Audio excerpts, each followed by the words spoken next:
Europe 1. Le grand direct des médias, Jean-Marc Morandini. C'est l'un des gros succès incontournables de TF1 avec plus de 7 millions de téléspectateurs chaque soir. C'est Compte Loup est devenu en 4 saisons une des valeurs sûres de la chaîne, diffusée tous les jours après le journal de 20h. La pastille humour fera son grand retour dès ce soir à 20h45 pour sa 5e saison. Avec nous pour en parler, Nikos Aliagas qui présente l'émission. Bonjour Nikos. Bonjour Jean-Marc, bonjour Julie. Et bonjour. Nicolas Canteloup. Bonjour Nicolas. Oui, bonjour à tous. Merci d'être en direct avec nous tous les deux ce matin sur Europe 1. Nicolas, d'abord, c'est une saison importante qui s'annonce, en particulier du point de vue politique. Est-ce que ça veut dire qu'on va beaucoup parler politique ? Les gens ont envie qu'on parle de politique. On est à quelques mois des régionales, bientôt les primaires, la présidentielle qui s'annonce avec les couteaux qui s'affûtent. Donc pour nous, c'est une matière riche et qui prête à rire. Donc, c'est ce qui vous pousse à recommencer, à revenir ? On est encore plus gourmand, plus l'échéance est proche, parce que les gens se passionnent, je crois, pour la présidentielle. Est-ce que du coup, vous faites de nouvelles voix ? Vous vous avez dit, tiens, il y a telle personnalité, je suis obligé désormais de la rentrer dans mon panel de voix. Oui, alors la chance qu'on a, c'est qu'on est plutôt à peu près armé sur que ce soit à gauche, à droite et même sur les extrêmes. Mais néanmoins, il y a quelques voix qu'il faut sortir. Je pense qu'il y a Marion Maréchal, il y a Nadine Morano, puisque c'est l'actu. Ouais. Peut-être Robert Ménard, enfin tous les grands démocrates, tous les grands modérés du pays. Oui, c'est ça, c'est une spéciale là. Voilà, oui. Voilà. Bon, et c'est vrai que dans les voix que vous maîtrisez parfaitement, il y a par exemple Jean-Luc Mélenchon avec qui on s'est beaucoup amusé l'année dernière. Le deuxième titre, c'est toujours la banque HSBC qui a organisé un exil fiscal de ses clients en Suisse. Jean-Luc Mélenchon, bonsoir. Bonsoir. Est-ce qu'il fallait publier les noms de ces personnalités qui auraient fait un exil fiscal ? Et qu'est-ce que t'as le grec? T'as peur, c'est ça? Il faut être le grec. Pas du tout. Pourquoi? T'es un habitué de chaque de singe, c'est ça? Il se pomponne. C'est quoi votre problème, pardonnez-moi? Mais j'ai pas de problème, c'est toi qui as un problème. Tu vas avoir un problème, toi. Toi, tu as un problème parce que moi, je vous le dis, le grec, il a planqué 50 palettes inside. Je peux te dire, c'est un beau finacé. Quand on va te choper dans ton pays, on va te prendre par les olives. Merci pour votre gentillesse. Nikos est devenu un vrai personnage en fait dans l'émission. Un souffre-douleur, un peu comme Julie à la radio, c'est-à-dire que, mais en même temps, ce qui est intéressant, c'est que je ne connais pas toute l'émission avant l'enregistrement. On répète un petit peu avec Nicolas sur une trame, je ne vois jamais les sujets, donc on a gardé une spontanéité, il me rentre dedans, à moi de trouver les vannes, mais il y a une petite guerre dans l'émission, juste pour le plaisir. C'est d'ailleurs, Nicolas, vous vous amusez à le chambrer en fait ? Mais il n'arrête pas. Oui, on connaissait la notion de bouc émissaire, nous on a inventé le grec émissaire. Voilà, donc c'est notre petite surprise. Et puis, ce qu'il faut savoir, c'est que Nikos, il arrive léger dans l'émission. Il arrive, il nous le confie, c'est un petit peu sa récréation. Donc il sait qu'on a préparé des trucs, mais effectivement, on ne lui dit pas tout. Donc en régie, et avec les camarades auteurs, Philippe Cavrivière, Laurent Vassilien, puis avec Stéphane Joly, on se délecte de lui préparer des petites surprises. Et comme il est très bon public, et c'est un adolescent, Nikos, vous ne savez pas, mais il a 14 ans. En pleine puberté, ouais, ça marche à tous les coups. Nikos, vous connaissez beaucoup de stars, beaucoup de gens dans le monde de la télé, avec les émissions que vous faites. Est-ce que parfois vous êtes mal à l'aise par rapport à certaines personnalités que vous connaissez en vous disant « Oh là là, je vais me prendre un coup de fil, demain on va m'appeler ».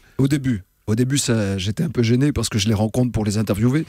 Et puis avec le temps, je me suis dit, si nous-mêmes, on est dans l'autodérision avec Nicolas, c'est-à-dire je me vanne moi-même, il me vanne, je pense qu'ils ont suffisamment de maturité pour savoir que, d'abord, c'est jamais méchant, mais en plus, ça fait partie du jeu. Nicolas doit aller loin. S'il ne le fait pas, il n'est plus dans son rôle. Donc à partir de là, voilà, ça fait partie des codes de la satire. Et en même temps, Nicolas, quand on vous écoute, que ce soit le matin sur Europe ou le soir sur TF1, on a le sentiment que vous ne voulez jamais être méchant. Vous faites rire, mais il n'y a pas de fond méchant, c'est exact ? Oui, c'est l'apparence que ça donne, donc c'est une chance pour moi. je fais gentil garçon, il paraît, mais je crois qu'on va quand même assez loin, c'est toujours assez grinçant, et on est obligé d'aller sur les sujets pas qui fâchent, mais qui touchent et qui piquent. Mon stress, ce sont les accidents, par exemple. Accident d'avion, ou un enfant décédé, etc. J'arrive juste avant, je dis j'espère qu'il va pas en parler. Mais à partir de là, quand il y va, il doit y aller aussi, c'est son rôle. Mais en tout cas, sur la politique, il y a des sujets qui font rire, qui sont incontournables. C'est le cas de Jean-Marie Le Pen. Jean-Marie tient à nous faire son discours annuel et sans dérapage. Donc croisons les doigts pour que tout se passe bien, n'est-ce pas Jean-Marie? Bonjour à tous. Ça va-t-il? Et je suis très heureux d'être là. La France est un merveilleux pays. Il fait beau, les oiseaux chantent. Eh ben non! Il y a plein de noirs et d'arabes. Comment ça j'ai dérapé? J'ai pas dérapé! Si vous avez dérapé... Non, j'ai pas dérapé! Retourne chez ta mère, pédé! Après, j'ai la productrice derrière à l'oreillette, Solène Legoff, qui me dit tiens, un truc derrière, dis un truc. Voilà. Il faut désamorcer. Nikos, est-ce que TF1 vous appelle parfois? C'était pas une parodie, c'est un vrai sujet. C'est un vrai sujet, c'est ça. Nikos, est-ce que parfois la TF1 vous appelle en vous disant oh là, faut le calmer? Alors on dit beaucoup de choses en ce moment sur les chaînes. Est-ce que les patrons sont interventionnistes ou pas? On n'a jamais été victime d'intervention, de pression avec Nicolas. Vraiment. En fait, ce qui se passe, c'est quand on fait un dîner ou un déjeuner annuel avec Nonce Paolini, on l'a encore fait pour commencer la saison en septembre. Ce qui est intéressant, c'est qu'il nous raconte ce qui s'est passé dans l'année. J'ai reçu tel coup de fil, mais une fois par an. C'est-à-dire qu'il nous protège de ça, et tant mieux, parce que sinon on n'y arrivera pas. Nous, on ne doit pas être au courant des pressions, que ce soit de la part des institutions ou des politiques. Sinon, on perd la légèreté. Mais Nicolas Canteloup, j'ai du mal à penser quand même qu'aucune star de la politique ou du showbiz ne vous appelle en direct sur votre téléphone. Mais il décroche jamais. Alors, voilà. Il décroche jamais. C'est pas une légende. Il répond jamais. Je ne réponds pas, je suis très rarement allumé en plus. Il vit avec ses chevaux, il n'est pas connecté, il voit personne, il rentre chez lui, il prend le RER après la télé, il rentre chez lui, il va faire du cheval. Mais vous refusez de répondre au téléphone en fait?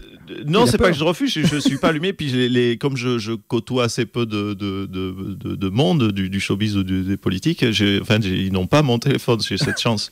Et ce que Nikos dit est vrai, hein, même pour Denis Oliven, et il nous raconte après coup, a posteriori, 6 mois ou 1 an après, les petits coups de fil qu'ils ont pu avoir.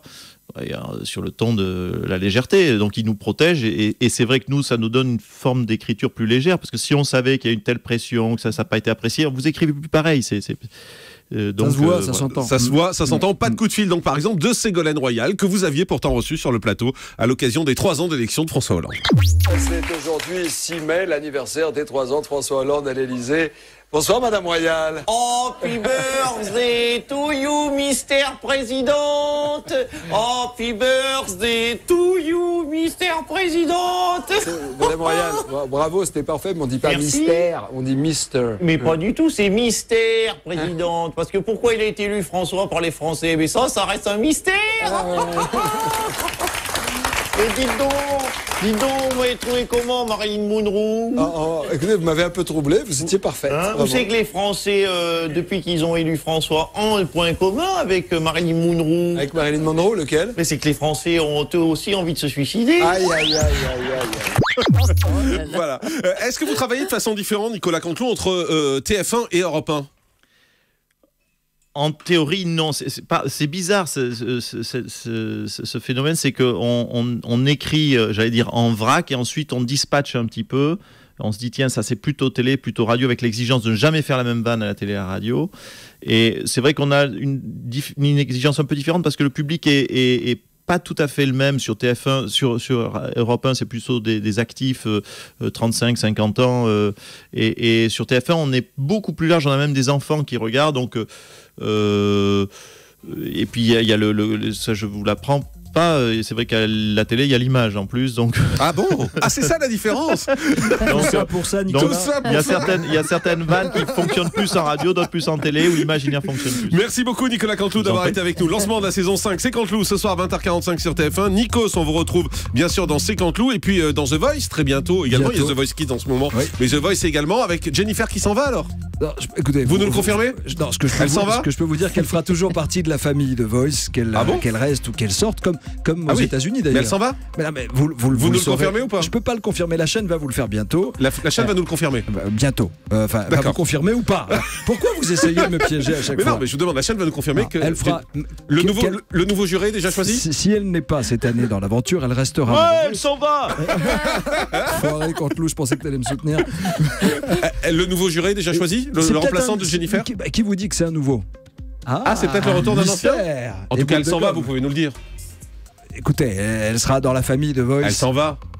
Bon, elle s'en va. Voilà, elle s'en va. Très bien. Départ de Jennifer, confirmé par Nikos.